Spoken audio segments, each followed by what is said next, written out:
Good morning, Karen. Morning, Joe. You ready to do this? I am. Let's go. Let's do this. Woo! Yeah. Good morning, Ray. You're holding the door for us. Thank you. Hey, Ray. Let's get the show started. Let's go. Give it a classroom mat. It would look something similar to this. We have several views you can do. Hi, I'm Karen, And I'm Joe. and welcome to What's Happening? And today we're going to be going over Keynote, right? It's a nice little app that Apple's created for the iPads and for their MacBooks, well, Mac devices. And it's the Apple alternative to PowerPoint, okay?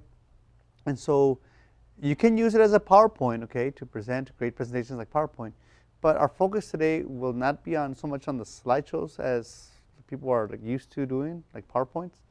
And Karen's going to show you some really cool ideas on how you can use Keynote for other things, especially educational stuff.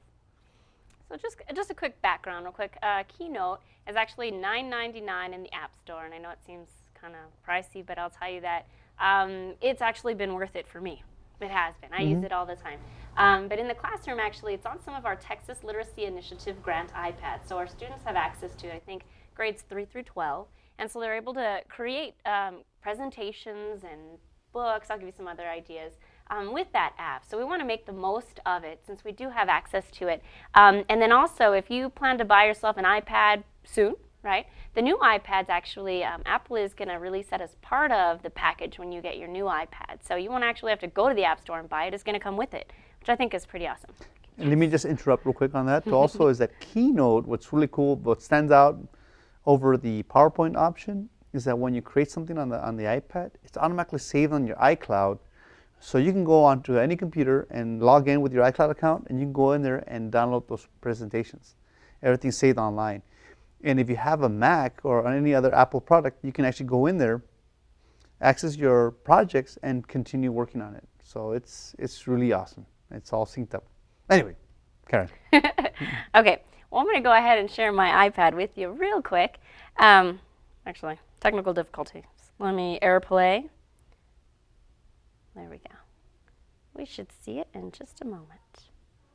There we go. All right. So I'm going to open up my Keynote app real quick, and you can see, like I said, I use it all the time. I'm presenting from my iPad and creating different things for lots of different reasons. But our students, I can envision that they're going to be using them for lots of reasons when dealing with literacy and vocabulary building this year. So I'm going to show you a couple examples and some things that I thought about. First off, I know that we're big on differentiated instruction, and I know that a lot of times our students are reading different books. And as they're going through their reading, they're learning new words. And we want to focus on vocabulary and make sure that our students are understanding what they're reading. And so I thought, what a great idea it would be if you used Keynote as a way to keep track of the new words and collect those new words that you were learning. So I thought, each student in the class could actually have their own Keynote going, and it could be their list of vocabulary words. And of course, I can go and check out some of Joe's words and learn some new words and explain what those words mean to me and show some examples by building a Keynote flashcard, let's say. And so let me go ahead and share with you what I've created here. And basically, I just created a Keynote here. I took a picture of myself because Keynote allows you to bring in pictures, and I called this Karen's Words. One of the new words that I learned today when I was reading my story was emotion. And I thought, I should really understand what emotion is. So I came up with the definition and what emotion means to me. And emotion means different feelings I have, like being sad, angry, mad, happy, and excited. Well, the great thing about the iPad, are you laughing at my pictures, Joe? Yes.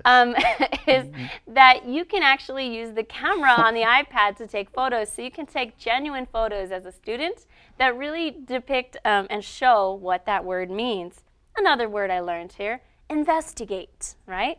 So what does investigate mean to me? Well, it's when I study something closely to find out why or how.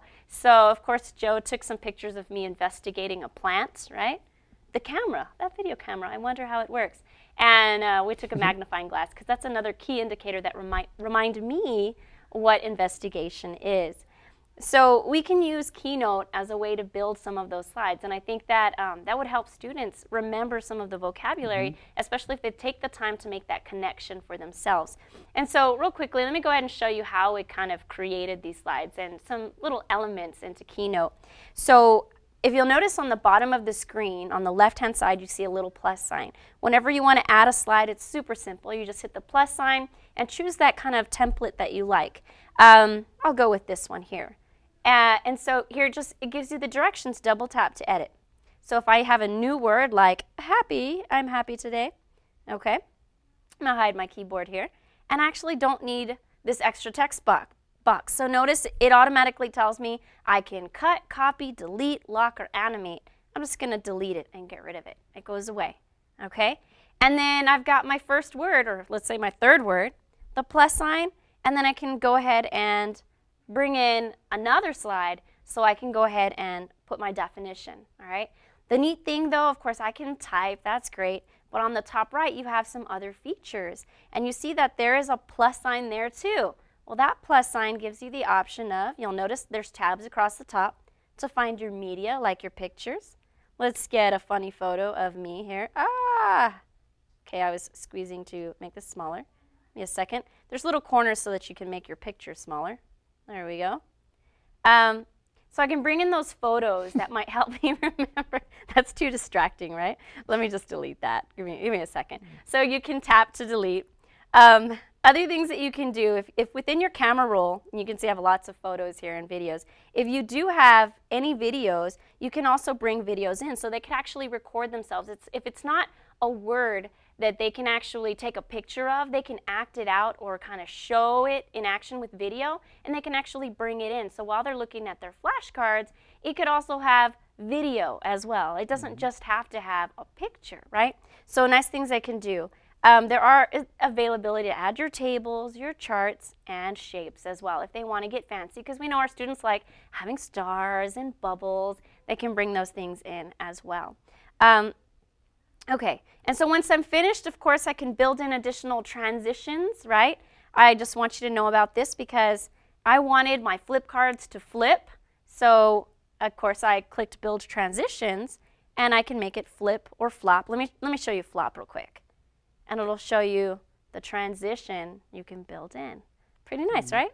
But I think flip is more of what a flashcard does. Flips over, so I can show that. So I can really kind of customize it and make their own. They can make themselves dizzy if they want it to spin around in crazy circles too. And of course, when they're finished, they just press the play button and they can view their flashcards. I'm gonna click done here, and I'm gonna go back to my presentation. So like Joe was mentioning earlier, I can create my flashcards, read a book tomorrow, add a new word that I learned. Read a book the next day, continue reading the chapter, add a new word that I found, and spend a little bit of time building my vocabulary and a collection of words that I've learned throughout the year. I have one more example I want to share with you, and that is that you can also use presentations as a way to create a digital story. And I know that a lot of times we see a PowerPoint or a Keynote and there's all these words all over it and it's just too much. It's when you're sitting in a presentation watching it. But what if a student can present their story to you using Keynote? So we have a story that we started here called Jackie and the Bear. Okay, so I'm going to press play and just share it with you real quick. No audio, by the way. We'll have to read it to the class. So Jackie and the Bear, I added a nice little transition, right? So that it'll flip. A tiny bear cub was lost in the forest.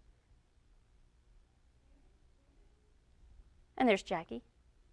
And she says, I wonder what I will find in the forest today. Okay, that's the end of my fabulous book. I'll have to finish writing it later. And so with this, I was able to build in transitions here as well and animate. So sometimes when students are creating stories, they're going to want to animate things. If something is falling from the sky, they'll put a picture of a rock and they want it to actually fall from the sky. So how do we add any of those animations? Well, you want to tap on whatever object you have dropped into your Keynote. So in this case, I added a picture of a little girl, Jackie. So I'm going to tap on Jackie real quick, and you'll see that little, let's say all of our options appear.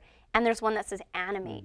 So I can click animate, and you'll see it says build in, build out. Well, build in means it's going to come in, And then build out means it's going to go away. So I'm going to go with my build in real quick. And we're going to pretend that Jackie drops out of the sky. So I'm going to click anvil. And it's going to show me, there she is. Whoa, she's got some heavy feet, right? Like the Roadrunner and the cartoons. So they can actually build in these animations to their story to make it a little more interactive and fun for their audience. All right, so other options are in there as well, you know, as they're kind of working on their story and they get a little more creative. And I'm going to click done here. And so now I've added an animation as well. So, you know, it doesn't just have to be, you know, one page with a picture that they, you know, they drew. They can actually add animation to it and really get excited about presenting their story to the class. I guess there's a couple other things that you just want to know about within Keynote, is that up at the top, you also have a nice little wrench, okay? And so when I'm finished, I don't have to keep it on my iPad forever, okay? I can actually share it and present it. Or you'll notice there's presenter notes if a student does want to add little notes so they remember what to say. That's kind of nice too. So I want to share my work. I can email it off, right? And then I can also print it.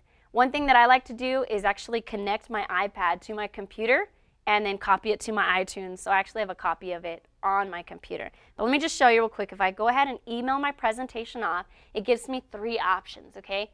Keynote, right, which of course is native to Mac. I can't use it on my PC. There's PDF, which is native to everything. I can open it up on my iPhone, I can open it up on my PC, I can open it up on my Mac. So if they're emailing a copy of their story to themselves or their parents, great way to go, PDF.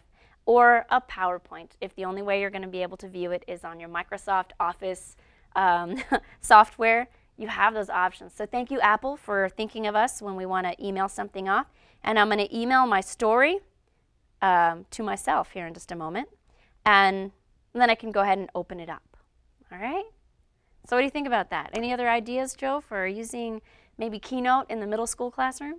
Yeah, well, same thing what Karen was showing also is that you can use it for vocabulary. And one of the difficult things in math and science, social studies, for example, just recently in the news, right, you had like filibuster, right? So the kids could actually create a slide where they have the word filibuster, and then they can have an example, you know, an image showing a filibuster, what's happening in Congress, right? And then so they can actually search Safari and actually find the actual definition of it and put it on their slide. And then they can actually put what they think it means, you know, and they can paraphrase and put their own, and then come back to it, revisit those words to see if they really understand those words. I think the best thing about that, about bringing in your own photos and searching for your own photos, or even thinking about videotaping yourself in a scenario and then putting it in something like this so I can review it, is that I'm now creating a mental picture, and it's easier for me to remember what that word means if it's a word that I don't use very often, like filibuster. So. And these things, when the kids are creating these slideshows, and they do a really wonderful job, right? Teachers can actually start saving those, putting them on, embedding them into their websites. And so next year, the kids that are coming in, they can show their presentations to the incoming kids and go, look at this. This is what you need to learn. Follow me? This was created by kids last year, but this is what you're responsible. This is what you have to do for this year. Get them very excited about learning vocabulary. Yeah. Well, I just wanted to plug real quick that you can follow EPISD TV Studio on Twitter. You can follow us on Facebook, and of course like us on YouTube to see more educational programs that you can apply in the classroom. We have a Smartboard 101. We have a nice program if you're just getting started with a PC and you're learning about computers and you don't even know what to buy. We have all sorts of programs available just while you're learning again about utilizing technology, integrating it in the classroom, or just because you want to know it. And we love to help with anything technology, especially in the classroom. Thanks for joining us. Thank you.